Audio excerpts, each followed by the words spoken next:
কামটা করলে কি তুই?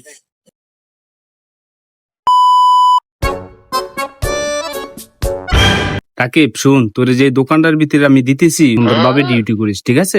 আচ্ছা ভাই, আপনি যে ধরনের দিতেছেন আপনার মান সম্মান অবশ্যই আমি রাখবো। আপনি শুধু খালি আমার পারফরমেন্সটা দেখেন। আসসালামু আলাইকুম রানা ভাই, রাব্বে ভাই, কি অবস্থা? এই তো ভালো। রিপন কি অবস্থা? ওয়ালাইকুম সালাম। রিপন ভালো আছো? ভাই একটা অ্যাসিস্টমেন্টের কথা বলছিলেন না আমাকে দেওয়ার জন্য, এই যে আমি নিয়ে আসছি ভাই, ঠিক আছে? দেখেন। বেচা কিনা অবস্থা তো ভালো না রিপন, এখন কিভাবে রাখি বলো? রিপন আসলে বেচা কিনি তেমন একটা ভালো না, বুঝছো? আমাদের খরচ উঠাইতে কষ্ট হয়।